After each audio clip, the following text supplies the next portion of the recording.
Welcome to the November 21st meeting of Henderson County Fiscal Court. We will begin as we always do with a prayer. Please rise.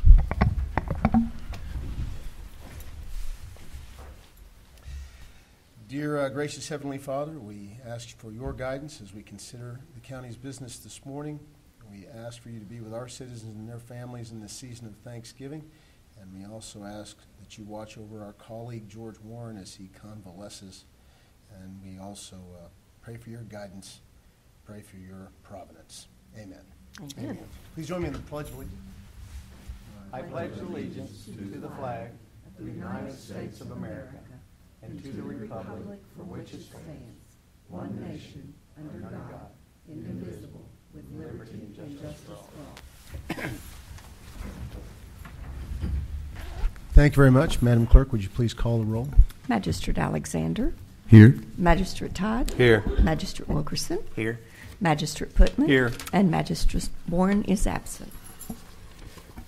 And Magistrate Warren had a bit of a hiccup, an accident over the weekend, and he's under the weather. I'm sure he'll be back at the next meeting, I hope, and we all send our well wishes to him. Gentlemen, you have before you the minutes of the November 7th Fiscal Court meeting. After a period of review, I'll entertain a motion to accept those. Move to accept. Second. We have a motion and a second. Any other corrections, additions? Please call for a vote. Magistrate Alexander. Aye. Magistrate Todd. Aye. Magistrate Wilkerson. Aye. And Magistrate Putman. Aye.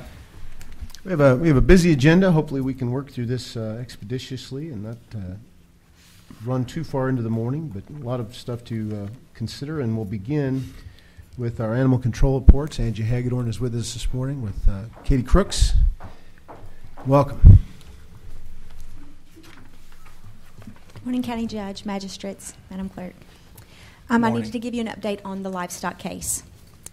The animals have been assessed and monitored by a local consulting veterinarian since the initial seizure on October the 24th, 2017.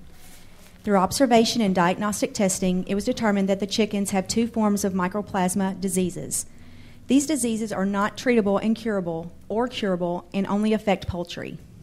Edmund Thompson of the Kentucky State Veterinarian Office reviewed the findings and determined that the chickens needed to be humanely euthanized to prevent further suffering and to control the spread of the diseases on the Foster farm. A state veterinarian team monitored by Dr. Beth Johnson, DVM, did an on-site assessment and determined that all of the poultry that was seized had to be euthanized. Dr. Johnson determined that this to be the safest course of action for the seized poultry and for the animals on the Foster farm. On November the 20th, 2017, the state team humanely euthanized the seized poultry, and they were disposed of according to mandated protocol. The consulting veterinarian will continue to monitor and assess the remaining animals until they are ready for placement. The Humane Society did everything in our power to care for and save the poultry. This is never the end we want to see for animals. However, the diseases proved to be too catastrophic. We appreciate the diligence of the consulting veterinarian in making sure the animals were properly monitored, tested, and diagnosed. We also appreciate the state veterinarian's team's professionalism and care in handling the situation. Just wanted to make sure that you guys were updated. Thank you. Any questions for Angela? Two things I want to point out on your report. The last month you've been able to keep it in the black, at least for the month, and that's a good thing. Sir. Considering everything that's going on, that's pretty remarkable, and I appreciate your efforts in pulling in contributions to help cover the cost of this emergency situation, and also you said you got some grants that also assisted. Sir. So good job, and good job to Katie and your crew. Clean up, keep at it, and I know that there may be a time in the point where you come and ask the fiscal court for a little bit of extra help, considering all the expenses that went into covering this situation. So yes, most of the grants that we are able to receive cover simply the care of animals. So those extra expenses, like we had to replace the uniforms, boots, just all kinds of things that had to be replaced. Just like when the team came out yesterday, we had to take all of their clothes and dispose of them all. Whenever they went out to euthanize the poultry. So that's how catastrophic that type of disease was. So it's just those kind of things that we will be asking for. I've really tried hard to find some emergency grants and things to help cover the cost. So I'm hoping that I won't have to ask the court for much. We appreciate that. The other thing I want to mention, the foster farm you keep referring to, I believe it belongs to Robert Proctor. Is that right? Yes, sir. And he is a county road employee, and, if I'm not mistaken, and Yes, sir. has pitched in quickly and Yes. generously to help foster these animals, give them a place, and we're proud of him. And I think you're in discussions about how to maybe create a foster area for larger farm animals in an ongoing fashion for the future. Yes, we are. We're in works with him to do that, so we're excited about that as well. Please keep us updated on that. We will. Thank you very much. Are there any other questions? Okay. Appreciate it. Thank you. Thank you. Henderson County Tourist Commission Director Abby Dixon is with us, and she has a proposal that I think we sent out some earlier information on. I want to invite her today to kind of give you her perspective and talk a little bit about it, and with that, I'll give it to Abby. Good morning. Good morning. Thank you all for having me. My name is Abby Dixon, and I'm the Executive Director of the Henderson County Tourist Commission. So the ordinance that established our organization back in the 80s, our request is that we can amend that ordinance to potentially explore the idea of having a joint city-county commission. Where we're coming from on that, first of all, so many of our attractions are out in the county, but just as many are in the city limits. We look at our downtown as a tourist attraction. We look at the hotels that are in the city limits, and our music festivals, the things that are drawing visitors to our area.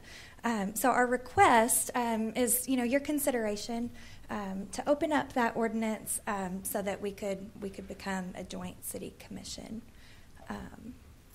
Any questions? Well, there's also a financial component to this related to possible future decisions by the city about food and beverage tax, correct? Yes. Can you explain that a little bit? Yep. So if things pan out in the future to where a second-class city could impose a restaurant tax, that would open up the city to create its own Henderson City Tourist Commission. We feel like that would be counterproductive. When you look at other communities, one comes to mind that it's a smaller county than us. They have 3 different tourist commissions. And then you see a lot of, this is my sandbox, stay out of it. Mm-hmm. And that's not a good thing. We see ourselves as a very collaborative organization. So we feel like, if that door is ever open, it's better to work together. I think collaborative efforts are always seen very positively in this community. And to clarify that a little bit, current state law requires that food and beverage tax revenue certain amount be utilized for tourist commission efforts. I believe it's 25%. Right. So if the city didn't have this agreement in place, it would have to create its own in order to deposit that money, and therefore we'd end up with more than one tourist organization, and that's inefficient. So considering state law, right, am I correct so far? Yes, you're right on point. So the idea here is with the agreement of the mayor to examine joining the Tourist Commission into a city-county organization so that we only have one repository of those funds if they ever become an option for the city, and you continue to operate as the county's Tourist Commission with your current revenue stream, which is from the hotel tax, bed tax. Yep. Right? We're sustained on that. Right. So that this wouldn't really change anything for the county government. I mean, you would continue to operate as is. And, right. From a legal standpoint, it would change the makeup of the board a little bit. If it were joined, the city would have appointments to the Tourist Commission board. And to speak on that, kind of the way that we're made up right now, we have, and state statute requires 2 hoteliers, 2 restaurant owners, a Chamber of Commerce representative, and then 2 at-large positions. So what would happen in this scenario, the 5 that aren't at-large positions would be agreed upon and appointed jointly by the county judge executive and the mayor. The 2 at-large positions would be split 50-50. So our next appointment is an at-large position that would come up next year, and we would ask that if all of this goes through, the city would get to make that appointment to give them a little bit of skin in the game too. So you're exactly right. So to consider those questions and to continue to do what it takes to get this done, we prepared a resolution, which is in your packets, and basically refers this issue to the City County Cooperative Group to work out the details of whatever possible bylaws changes are required and these considerations, which I think is the logical next place to go. The city obviously does not yet have the ability to impose a restaurant tax, so we've got time. It's not like it's pressing. But we thought that the next best thing to do would be to have the City County Cooperative Group tackle this and talk about it and then come up with a good plan. And that resolution is in your packet. Any other questions of Abby on this before we consider the resolution? No, you answered mine. I appreciate your all's consideration. Like I said, I think collaboration is a good thing, and it's something that we really value at the Tourist Commission, and we are excited for more collaborating to come. Thank you, Abby. Appreciate you being here. Again, the resolution simply refers this matter to the City County Cooperative Study Team to consider and then come back with a recommendation. If you don't mind, I'd like the clerk to simply read the summary at the top instead of reading the whole thing, unless you'd like her to read the whole thing into the record. So you can read is that okay, Mr. Gold? If you want to read the summary at the top and we can vote. Okay. Resolution to send the possibility of a joint City-County Tourism Commission to the City-County Cooperative Study Team for evaluation. And right now, that next meeting is scheduled December the 19th. I get At 3 or 4? I believe it's at 3. But we'll double check on that. So we have a motion to accept this resolution. So moved. Second. Any other questions? Again, thank you for Abby for being here. I think this is a good preemptive move for better efficiency and good cooperation. So with that, let's take a vote, please. Magistrate Alexander. Aye. Magistrate Todd. Aye. Magistrate Wilkerson. Aye. And Magistrate Putman. Aye. Also, some board terms are coming up on the Henderson County Cooperative Extension Board. Both Kevin Martin and Bob McIndoe's terms are coming up. And they have both agreed to serve again, and Mr. Gentry, the chair, is okay with that, so I'd like to recommend that both Kevin Martin and Bob McIndoe be reappointed to new terms on the Henderson County Extension Board. They're both good guys, and they're working hard on this board, so can I accept a motion to reappoint Kevin Martin and Bob McIndoe? So moved. Second. I have a motion and a second. Any other thoughts or questions on that? Please call for a vote. Magistrate Alexander. Aye. Magistrate Todd. Aye. Magistrate Wilkerson. Aye. And Magistrate Putman. Aye. Next item is a resolution regarding our ambulance service. And Mr. Gold, if you wouldn't mind, just giving a little bit of perspective on the need for this particular resolution. Well, sure.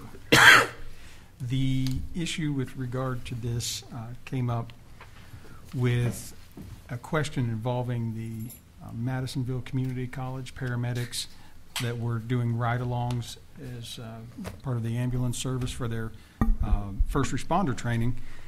And apparently that's been going on for decades. And the city's insurance that insures the ambulance service kind of got wind of that, and they said, wait a second. So we met with the hospital staff, with the ambulance service staff, and the folks from the city, and they were able to clear it with their insurance as long as there would be some little agreement along these lines between the community college and the ambulance service, and there would be the appropriate waivers and whatnot signed.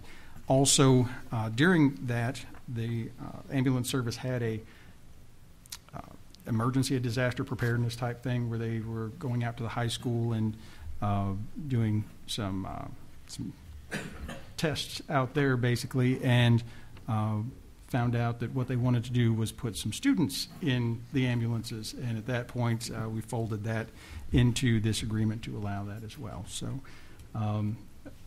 Apparently, it's making okay what's been done for many, many years. So this does clarify the liability issues and all that. And, Yes. anybody had a chance to look over the resolution? It installs some language that I think fixes this and provides us the proper outs just in case there is a mishap. And to be clear, nothing ever had been done wrong. And thank goodness nothing came up where there was some sort of wreck, where there was a student in there and there was some sort of lawsuit or anything. But just to clarify things and to protect both the city and the county, we figured it was best to go ahead and move forward with this. I would like the clerk to read the entirety of this resolution in the record, just so everybody here's a couple of the additions. So, unless there's any other questions, I'd like to have her read the resolution. Go ahead. Okay. Whereas the City of Henderson, the County of Henderson, and Community United Methodist Hospital, Inc. wish to enter into an addendum to the ambulance service contract agreement dated July 1, 2016. And whereas this addendum would allow students from the hospital's paramedics class and Madisonville Community College paramedics classes to ride in the city-county ambulances as part of their training, whereas the addendum would also allow participants in emergency preparedness drills to ride in ambulances, whereas the parties have agreed to the terms of the addendum to the ambulance service contract agreement, which is attached as Exhibit A. Now, therefore, be it resolved by the Henderson County Fiscal Court that the attached addendum to the ambulance service contract agreement is hereby approved, and the Henderson County Judge is authorized and directed to execute the addendum on behalf of the county. Entertain a motion to approve that. So move. Second. I have a motion and a second. Any other thoughts or questions? Just call for a vote. Magistrate Alexander. Aye. Magistrate Todd. Aye. Magistrate Wilkerson. Aye. And Magistrate Putnam. Aye. Thank you. And next, I'd like to ask Sheriff's Deputy David Crafton, if you wouldn't mind coming up and giving us just a bit of background on a Kentucky Office of Homeland Security grant that the Sheriff's Department is applying for. Thank you. You know, we've made an assessment of our duty weapons, which are most of them are about 10 to 12 years old. And so we've been looking at what we want to do next as far as going to a new duty weapon. The FBI and the Kentucky State Police have recently transitioned from a 40 caliber weapon like we now carry to a 9mm. The FBI has done tests that and determined that the newer 9mm ammunition performs as well as the 40 caliber ammunition. The benefits of going to that is 9mm ammunition is cheaper, training's easier because there's less felt recoil with that round and so forth. So we're looking at doing the same thing that the Kentucky State Police and the FBI have done. Kentucky Office of Homeland Security has a grant for firearms and ammunition that we're wanting to apply for. They require a resolution to be passed by fiscal court allowing that to be done. So they are asking for permission for the court to make this application. And any other questions for? Now, will the grant cover most everything? Is that what Yes, it depends on how much ammunition we're allowed to ask for. The grant could be as much as I think $11,500. And they would cover $9,000 of that in what I've figured so far. I have to get a final question answered from them as to how much ammunition we're allowed to ask for. It seemed like it hadn't been long ago. Everybody went from a 9 to a 10 millimeter. Isn't that correct? Well, 40. Initially, I can speak for the state police. Yes. Around 1982, they went from a revolver to a 10 millimeter. No, I'm sorry. They went to the Magnum revolver in '82. Around 1990, 91, they went to a 10 millimeter. That's what the FBI was going to at that time. And at that time, the larger and faster the bullet traveled, it was more effective.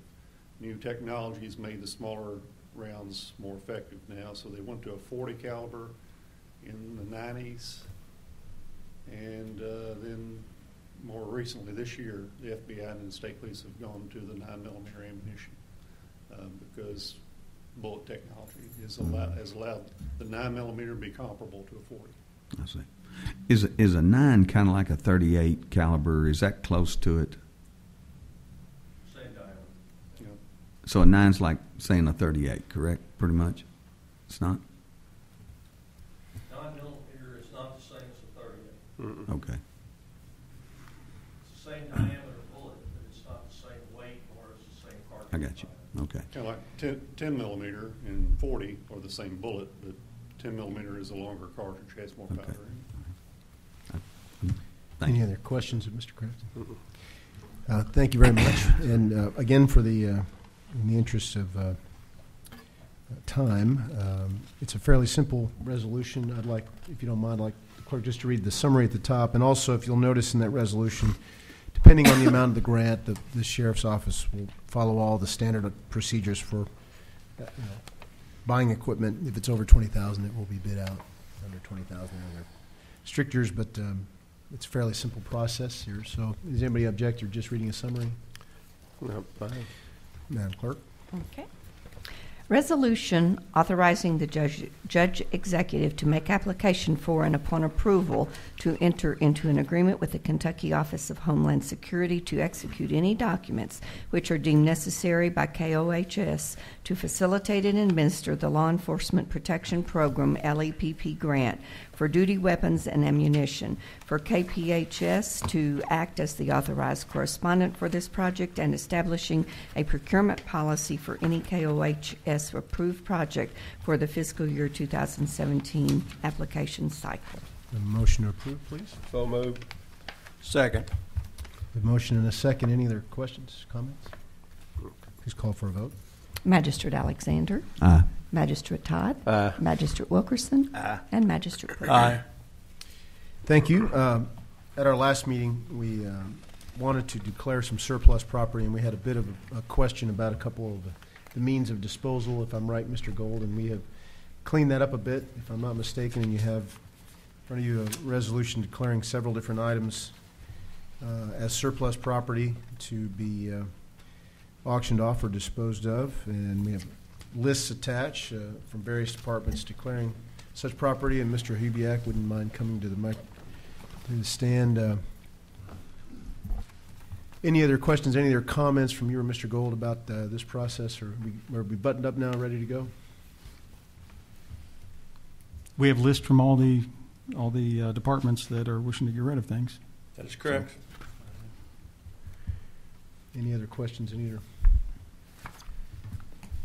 Any So hopefully- questions about any of the surplus property?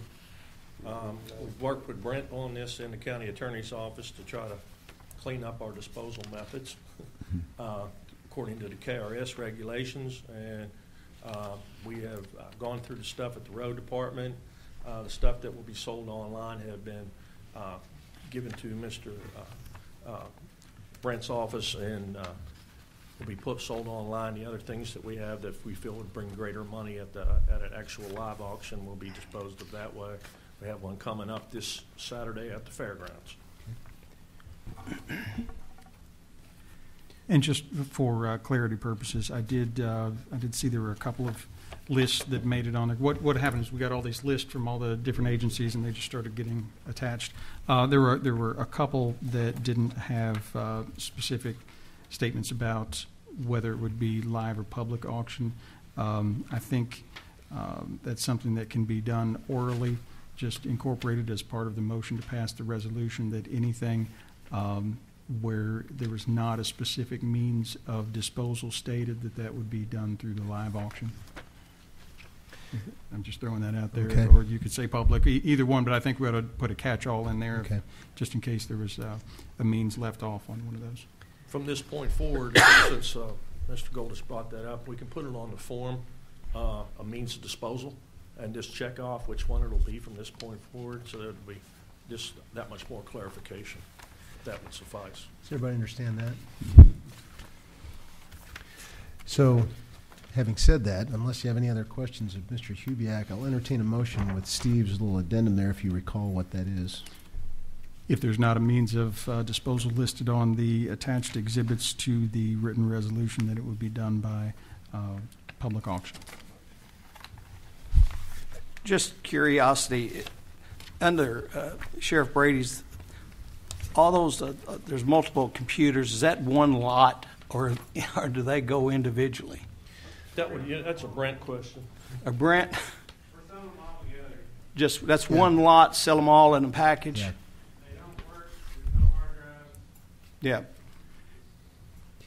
Just for the record, Mr. Jacobs said they were in various, shapes of disrepair or non-functionality, so we're just selling them all as a lot And for parts. traditionally, when we've had the public auction, they've been sitting outside for a day or two, and often rained on, and sold. There'd be a pallet of, say, a bunch of monitors or a pallet of a bunch of computers or something, and generally they're bought by people recovering them for the Parts, scrap metal and precious metals. Oh, really? A lot of times. In the past, they've always been as many as you could stick on a pallet. Shrink wrapped, and that was the lot. So, Got it. And they go for $20, $30, something like that. yeah, not much. So.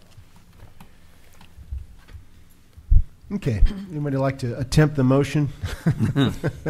Try to get that right. I'll give it a shot. I move that all items listed for the public auction be sold. Those items that doesn't specify whether it be online or public, what was the rest of it? It'll be done by the public auction. Will be done at the public auction. Okay. Did I get it? I think close enough. You forgot to be declared surplus. Yeah. But that's in the written. Yeah. So you have a motion supporting the resolution, and any items not designated for one or the other, they'd be auctioned off Publicly. Yeah. That's the resolution. Do I have a second? Second. Do we have any other thoughts or comments? Or thank you, Mr. Hubiak. Throughout this whole process, I was wondering how in the world the county came into possession of a 1987 to 92 Mustang. I thought the same thing. I was looking I saw that. Mustang. How on earth that ever ended up somewhere. They were taking it to Axon Park, sliding down the hill in the wintertime in the Truck snow. bed covers. Yeah. Madam Clerk, let's call for a vote before it gets too punchy. Magistrate Alexander. Aye. Magistrate Todd. Aye. Magistrate Wilkerson. Aye. And Magistrate Putman. Aye. Okay, on that levity, we get into a little bit more serious, a little bit more complicated situation. I'd like to call up Henderson Police Chief Chip Stauffer, who's with us to help give us information on a resolution that you have in your packet regarding the 911 system and a piece of both software and support that will improve the functionality of the new system called Hosted Generation 911, Hosted Next Generation 911. And before I chime in, I'd like to just ask Chip to offer any thoughts and any explanation you have about this. This is the front end of the entire system. When we started this project, it was really a three-component project with the radios, the CAD RMS, and then the phone system. Because to fully make our 911 center state-of-the-art, we have to have the phones. So that's what we applied for a grant back in May that'll cover most of our 5-position primary site, which is at the Peabody building, but there's some funding to get the 3 backup sites that we're going to have to come out of pocket for. But overall, I guess the big question overall is that going forward, this system is going to cost both city and county government less money in the next 5 years than we're currently paying, in the tune of about $189,000 over the course of 5 years, $37,800 a year. So in this resolution before you, if you glanced at it, there's 2 parts to it. Number one, it's asking permission to enter into contracts with Motorola to approve both the hosted Next Generation 911 system software for 5 positions at the 911 center, and then also contract for ongoing training and support for those systems over the next 5 years. The grant that was approved, thankfully, that the city applied for is $165,000, and because we're party to this whole project, we need to be a part of the agreement to accept that grant. In that grant is also a $10,000 local match that the city decided to throw into the application to try and improve its chances of getting the grant, and actually they were successful. Typically, the city and county have shared the cost on the cost for the whole system. This $10,000 match was a bit of a new bit of news to me, but as it turns out, the city decided to throw that in and cover the entire cost itself. So the city's not asking for the county to help with that $10,000 match. That's correct, Chip? That is correct. The other thing, too, is the ongoing training that's listed farther down in this resolution. The contract is for the amount it's going to cost is $102,567.60, payable over 5 years at $1,709.46 a month for ongoing training and backup and monitoring by Motorola. And the good news there is that this will already be folded into the current amount that we have budgeted for our 911 contribution. We contribute about $177,000 a year towards our 911 system. This is actually going to lower the cost to the city and the county for the things we pay for, as Chip Stauffer just mentioned. The current Viper system we use will be replaced, and this system will be less. So the shared cost of this $1,709.46 between the city and county will fit within what we already have budgeted, and will actually be a savings overall. So the big news here is there's no new money being asked for this 911 project from the county, which is kind of the bottom line there. But we do have to pass a resolution to enter in these agreements in order to purchase the system and accept the grant and accept the ongoing service agreement. Correct? Am I saying all that correctly? Steve and Dawn both have reviewed the Motorola contract prior to us getting to this point. So the attorneys have made some changes, and Motorola agreed to all those concessions. So, yeah, again, to me, the big key to all this is there's no new money. Okay. And there's going to be a savings. That was going to be my question. Yeah, there's going to be a well, there should be I say substantial. To me, it's substantial. You know, if you save $37,000 or $38,000 a year, that's substantial, especially in the times that we have. And that's to me the minimum that we're going to see. We could see a greater savings in that. So the $10,000 match is going to be on the city, and the ongoing costs are already part of our budget. So it's all good news. And I'll leave the floor open to any questions for Chip. He made a special trip over here to help us with this. I appreciate it. From the radio station. Yeah, from the radio station, yeah, exactly. Congratulations. Well, thank you. Mike was in interviews and said, hey, I have interviews. And I said, I can do this. And Lord knows this has been a complicated project, but Yeah. we're getting close. We're getting close. You know, again, this is the last major component to start the process in, and then again, I would say within the next year, we will be as state of the art of the 911 centers as there can be.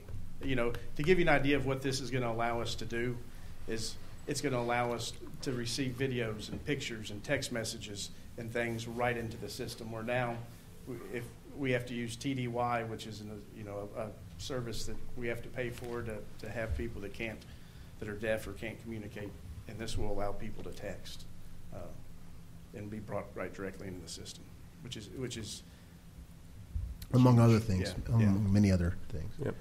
So, any other questions of Chief Stauffer? I just want to say Chief has done a whole lot of heavy lifting on this project, and congratulations on your retirement. You're going to be missed. It's been a pleasure working with you, sir. Well, thank you, and again, I will be around. I'm not going anywhere. So, Actually, Chip and I have talked about this. He's learned enough now that he needs to be part of the ongoing implementation, and I think he's volunteered in that regard. Yes, I have. I mean, again, it's one of these things that you hate.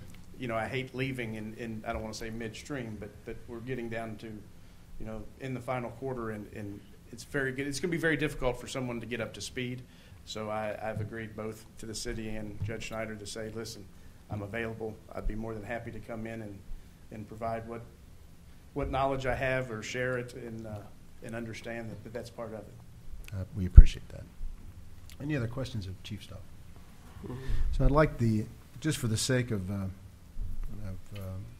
making sure we get it correct in the record, I'd like the clerk to read the whole resolution. And again, I echo Mr. Gold's sentiments. We'll miss you in your position. Yes, we will. Whereas the City of Henderson and County of Henderson desires to have a 911 communications center and backup center, which is capable of utilizing hosted next generation 911.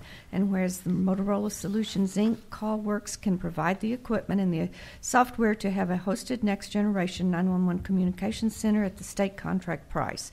Whereas the City and County 911 system received a 2017 Kentucky 911 Service Board grant in the amount of $165,000 plus $10,000 local match to purchase, install, and test host remote equipment for the 5 primary 911 communications center positions. And whereas under the communications system agreement, Motorola CallWorks will provide, install, and test 3 additional positions as the backup center for $115,129.32. And under the professional service agreement, Motorola CallWorks will provide training and remote monitoring of the overall system at state contract pricing of $277,567.60, of which $102,567.60 remaining after grant funds are utilized and will be broken down into 60 monthly maintenance fee payments of $1,709.46. Now, therefore, be it resolved by the Henderson County Fiscal Court that the County Judge Executive is authorized to execute both the communications system agreement and the professional service agreement on the condition that the Board of Commissioners of the City of Henderson approves both agreements and enters into both agreements.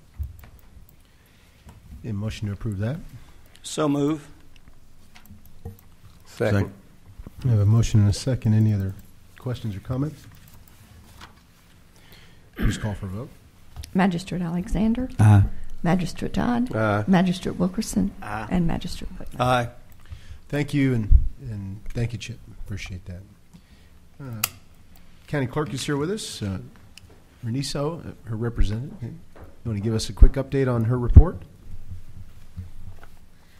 Good morning. I have Good morning. the check for excess fees for the month of October 2017 in the amount of $88,102.32, with the total being remitted to the county of $119,154.09. Thank you. I'll entertain a motion to accept the County Clerk's report. So moved. Second. Any other questions? Please call for a vote. Magistrate Alexander. Aye. Magistrate Todd. Aye. Magistrate Wilkerson. Aye. And Magistrate Putman. Aye. Gentlemen, you also have in your packets the sheriff's reports. Does anybody have any questions about those? Move to accept. We have a motion to accept. Do you have a second? Second. And a second. Any other questions? Please call for a vote. Magistrate Alexander. Aye. Magistrate Todd. Aye. Magistrate Wilkerson. Aye. And Magistrate Putman. Aye. Yeah, Treasurer Ryder, please come to the podium and give us an update on this month's claims.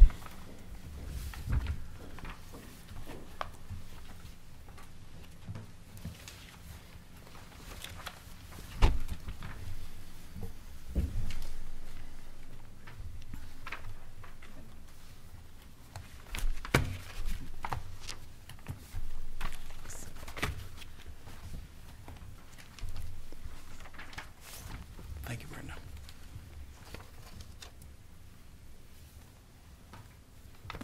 These are your bank balances after paying claims today. Your day-to-day expense line items should be at approximately 41%.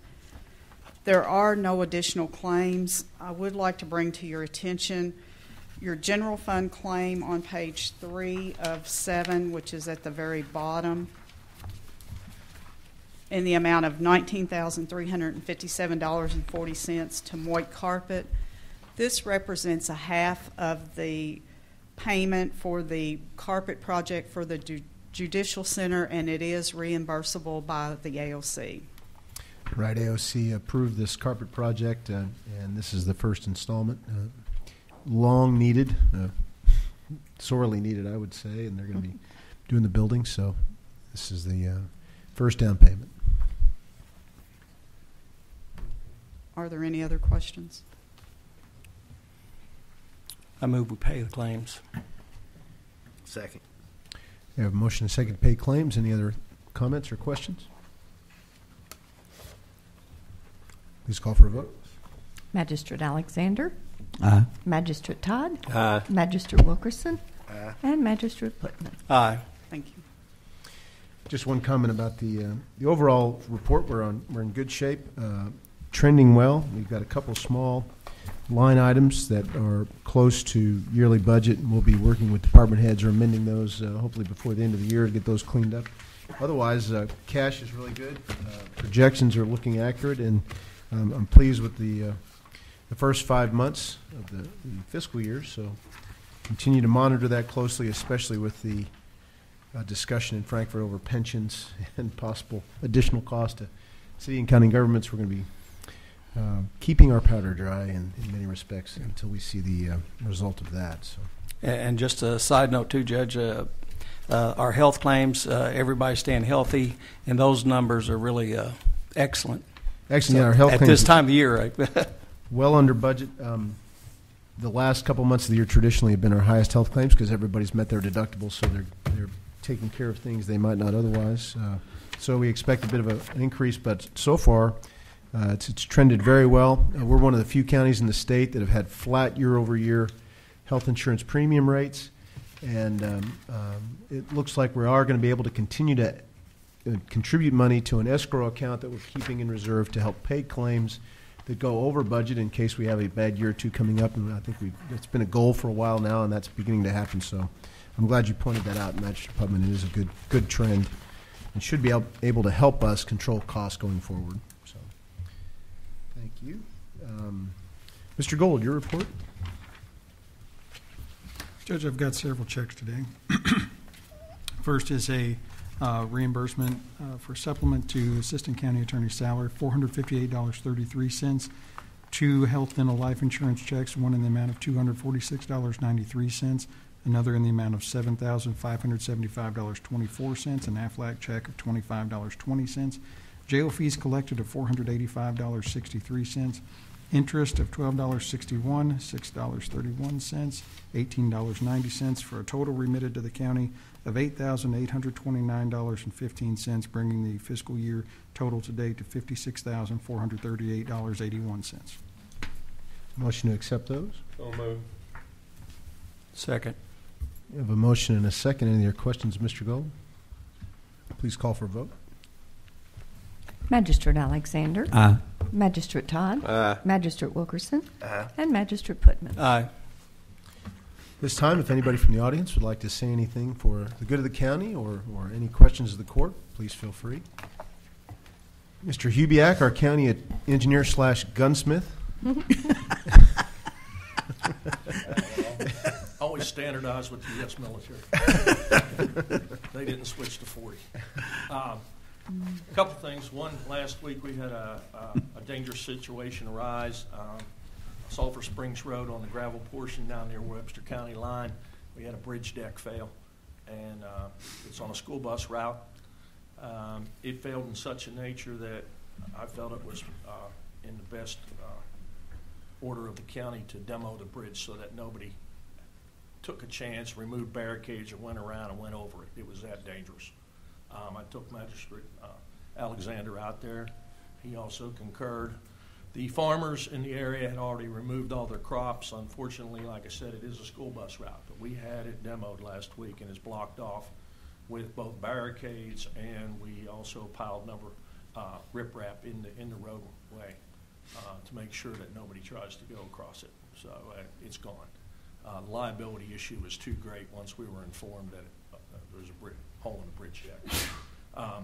Got called up to Rural and Secondary Road last week, Judge. Check on our 80/20 bridge program money and emergency money. Mark Welsh was out, so I plan on contacting him this week. He was out sick, and so looks like the total cost of this project will be around $40,000. We were going to replace the bridge deck with a zero cover drive deck box culvert, which can handle the flow instead of putting back a bridge. I think we can handle it with that. Be a 24-foot in length, which is wider than the single lane bridge that was there. so it'll be in best interest of the county. Unfortunately, with all the holidays coming up, the quickest we will be able to have this structure built will be probably later January, will be delivery time. So we probably won't have the road reopened until February. So I will report back next court on this, what the situation is, what our options are as far as trying to get some assistance in the payment on the structure and what route we're going to take. The deck has already been ordered, the zero cover drive deck box culvert. It was under $20,000. I felt it was what needed to be ordered expediently so that we can get the road reopened as soon as possible. So that's where we're at with that. And you're in close contact with the Henderson County Schools to... Immediately. We got a call on Friday. That Friday was Veterans Day. We were off. Ms. Baker relayed the information to the county road department. We had already had a call at the road department too. And then the school bus drove across it that Monday before I could get out there and shut it down. So we are very fortunate that we do not have any kind of problem with it at all. I did speak with the farmer when I went out there. They were getting the remainder of their crop out. He assured me that he was not going to drive across it. His son was the one that called it in when he seen it, so everybody was cooperating as much as possible in ensuring the safety of it. And then we did barricade it immediately, but it was one of those situations where it was just an immediate danger. So it's the worst breach I've seen of a bridge in since I've been on this court. It was awful. Really? It was terrible. I would have hesitated. I wouldn't have drove anything across it, knowingly. Wow. Yeah. So anyway, but it will be eliminated. It was a county bridge. It was not on the state inspection. They have to be over 20 feet. This one was 16 foot. It had been modified at some time in the past with a concrete deck and railroad trestle ties on the side to widen it out. But so it was not an actual store-bought bridge. So, Bill, is there anything that going on that allows you to check other bridges to make sure we're not in that situation with other bridges in the county? Yeah, the school bus garage and the people in the community do a really good job of reporting any kind of situations that are in the road, whether it's a hole in the road, a hole in the bridge deck, or anything. The county school bus garage does one heck of a job being our eyes and ears. They cover more in one day than we cover all week.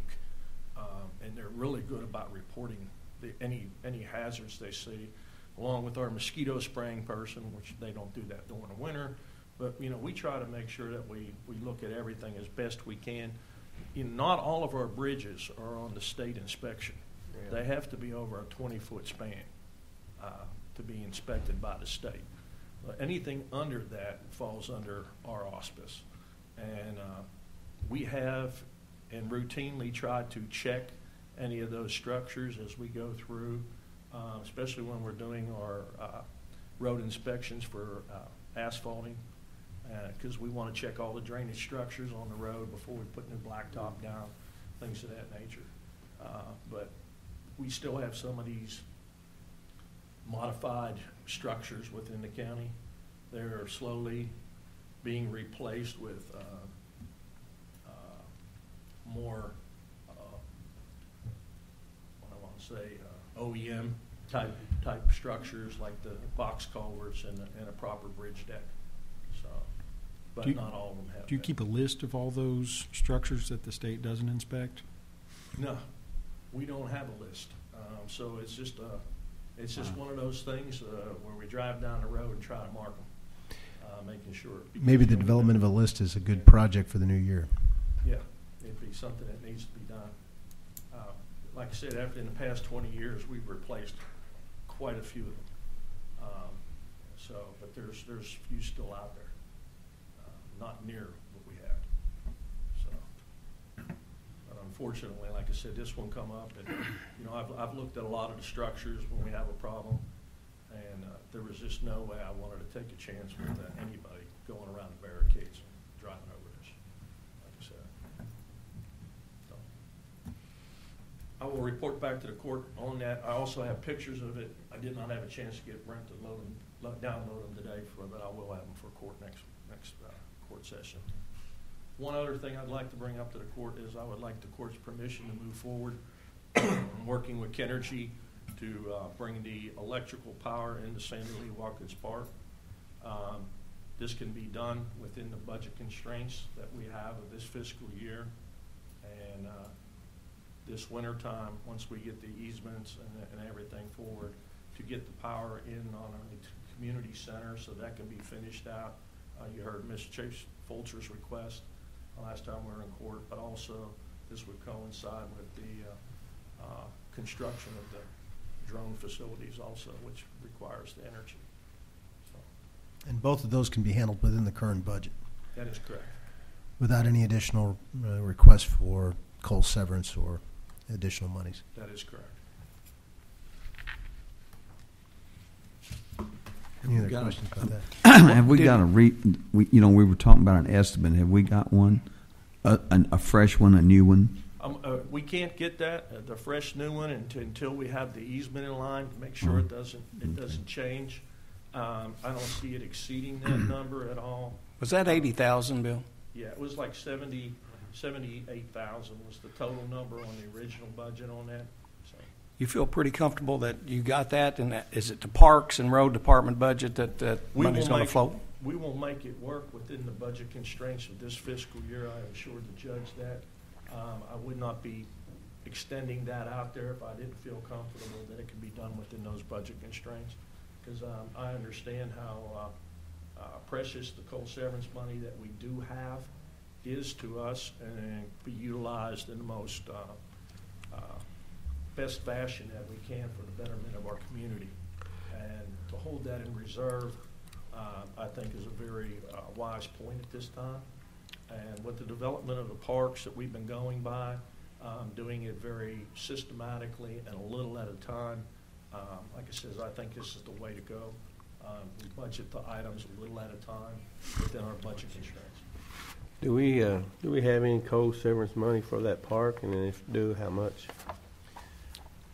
Technically, we do, although I think we just asked the state to move it back to just basically general use because we hadn't done anything at the park in quite some time. And it a little over $890,000, somewhere in that, right around that.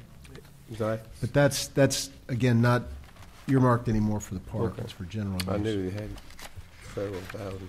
Yeah, several years ago, we had the coal severance money, and we were asked to what was earmarked for the park. We gave back about, I think it was $265,000 or $285,000 of the original $1 million that was earmarked for Sandy Lee, and $500,000 was held in reserve to finish out the projects, bringing in the electricity, doing the restrooms, facilities, finishing out the lake, the walking trails, and things of this nature.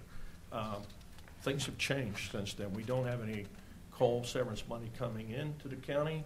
And I don't, as long as we can budget a little at the time, I don't see any problem with moving that coal severance money back like what was done, and holding that till you see what really needs to be done with it. But we're going to use the coal severance dollars to do the electricity? No, we haven't used anything. Of the $1 million that was originally earmarked, the only thing that was used for, I think, was about $235,000 was used for the development of the park out there. I believe it was less than that. It was less than 100. Yeah, but that's because we had the grants. So we matched the grants out of the coal severance money. The biggest expenditure we had out there was blacktopping the entrance road up to the bridge. All the walking trails were done on federal highway grants, 50-50. Anything we had was done with the playground equipment, was done under the state grants with obesity and things of this nature. So we've been very frugal with all the money that's been spent out there at the park, period. And it's been done sequentially over time.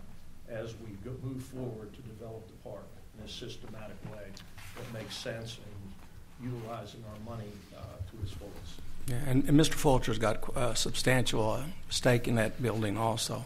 And that is a multi-use facility, That's or what will he wanted be. to change Will it. be. It was originally when he came up with the archery facility, and that's why he came back to fiscal court wanting it to be noted officially that is a multi-purpose community building. Yes, he put up $75,000 of his own money for the construction of the building. And so you're saying that the running the power out there through Kenergy is completely within your current county budget and has nothing to do with coal severance? That is correct. We can do it with a regular budget money. We won't require any full coal severance. Under the original plan, this would have been brought in under that $500,000 that was remaining for the development of the park. Now, we can do it like this, and I understand the reasoning why. And as long as we can move forward and still finish out the development of the park in the direction it was going, and within our budget constraints, and with the blessing of the court, I think that's the Yeah, I was out there the other day on a really cold day, and there were 5-6 different groups of people out there fishing, so it gets use all the time. Any other questions? No, I just think it's a good idea to, like what we did, is do it inside the budget, because I think we need to keep some that coal severance money for projects that like jobs and people bringing in. They might want an infrastructure. I think it needs to be, in my mind, maybe for infrastructure as pertaining to getting industries in here. And I think as long as you got that, then that's a good thing to have for. Like I said, I think it's a very wise move to keep that in your reserve pocket. It's like a safety valve for something that might be on the horizon. Bill, what was the timeline on that? If once you get started in getting electricity to that building, what was the timeline? Once we get the easements in and that, we were looking at probably about a 3-month time frame. So we'd be up and going by next summer, and just really, we'd like to have it by late spring, early summer. We want to have it in this fiscal year, so that we can have that done, because with coinciding with some of the things that need to take place out there, there's no wiring in the community building yet. It's not finished out inside. Once we get the power in there, and you're also going to need the power for the drone park and things of this nature. So it will help get everything up and going. And then, after that, then we can look at what the needs are going to be for the restroom. The septic field areas, the material's been brought in up there. And so then, we can look at budgeting in the following year, construction of the, restroom facilities. Do it in a systematic way that we've been moving forward. It's not going to change the plans. It's just going to change how we're paying for it. Any other have any objections? I think it is important to try to get out of the habit of spending coal severance money on these things and keep that for economic development. It's still not going to stop us from applying for grants. Yeah. We're still going to apply for grants just like we've been going. Yeah. Unfortunately, we did not get a grant this year on the 2 we applied for, but we will try again next year. But what you're saying is this electricity issue is what's holding everything else back at this particular time? That is correct. Okay. Well, if you remember, I think Mr. Fulcher is willing to invest at least that much or more. That's what I all understood. The things that can be connected to the building once we get electricity to it. That's correct. So, yeah. Any other questions of Bill? We need a motion. Do we, I don't know that we need a motion. Anybody have? Again, it's within the budget. They're going to make it work within the budget. Anybody have any objection? Just as long as it goes, if there is an increase, we'll know about it. I mean, there's no. Yeah. Once I get the hard number from Kenergy, I will bring it back to the court. I just want basically your permission to move forward. We're working with them on this project. I don't think so. Good. I'm good. Again, it's within the budget, so. Yeah. Budget item. Thank you. Thank you. Anybody else? See anything for the good of the county? Magistrate Putman? Well, just want to wish everyone a happy and hopefully a safe Thanksgiving, and I'd like to. This is kind of odd, but I'd like to say hello to Judge Al Mattingly of Davis County, because I understood when he was up at the conference that he's a regular viewer. So And so if you're watching out, happy Thanksgiving to you too, and all is good in the fourth. That does remind me, and I'm not sure it's in your packets. We did ask Davis County for a memorandum of understanding to provide support to Reed Volunteer Fire Department during the first 2 weekends in December when the bridge is closed for repairs at Spotsville. And their fiscal court agreed at their last meeting. Did we not have a copy of the MOU in the packets? No, I'm sorry. But basically, the MOU asks formally that during those weekends from 6 p.m. on Friday to 5 a.m. on Monday, which is when the bridge is scheduled to be closed those first 2 weekends, that if requested by Reed and if available, that the volunteer fire departments in western Davis County, as well as their paid fire department, the county fire department, assist Reed if requested and if possible. And they have agreed. We appreciate that, and we expressed to Judge Mattingly if we could ever return the favor in the future, we'd be happy to. Does anybody have any questions or comments about that? Is that a written agreement that requires? It was a written agreement. Then we probably need a resolution allowing you to execute that agreement. Yeah. Can it be an oral resolution? Yes. It's in the form of just an oral motion? Yes. If anybody would like to make the motion to allow me to execute that agreement with Davis County, I'd appreciate it. I move that we let the judge execute the agreement that would let Davis County volunteer and paid fire departments to act in the event of any emergencies while the bridge is under repair. Did that get it, Steve? Yeah. Should. Second. Thank you for that motion. A second. Please call for a vote. Magistrate Alexander. Aye.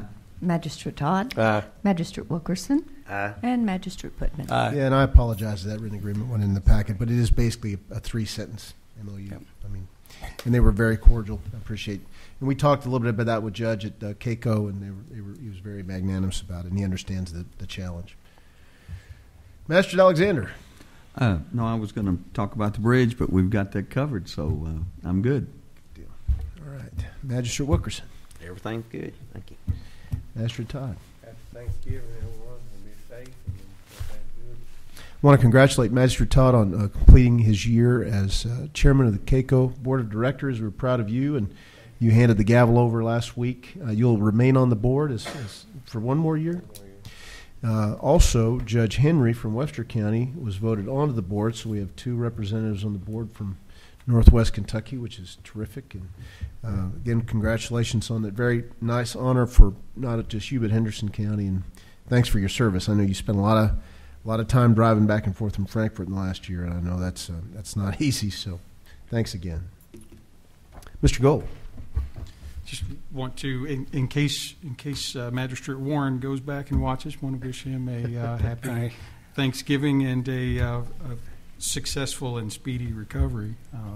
Absolutely. I know he's got to be in some pretty bad shape right now. So want to thank Mr. Kubiak for all that he and his staff have done to help get our office underway as far as changing some things around. It's been about a 4 or 5 year project from conception to actually getting something done. And once Bill got involved, it really got into hyperspeed, and things are actually happening. And I want to really appreciate him for what's going on there. And happy Thanksgiving, everybody. And also, I'm going to congratulate Steve for re-election for president of your association. Yes. Thank you. Appreciate your service. I'm on the board too. It's always good when we have local representation on state boards. I think it's very important, and Lord knows we always need the concerns of Northwest Kentucky expressed in such forums. And I'll also follow Steve's wish of happy Thanksgiving to everybody and a speedy recovery to Magistrate Warren. We'll be checking in on him shortly. If there is nothing else, I will. Judge, I do have one more thing. I just want to thank Chad Lacer for. I notice he's here about every court meeting, and I know he's a busy guy, and he takes time out of that very busy schedule to be here to stay informed. So thank you, Chad, for being here. Thank you very much. If there's not anything else, I will entertain a motion to adjourn. So move. We have a motion and a second. All those in favor can leave.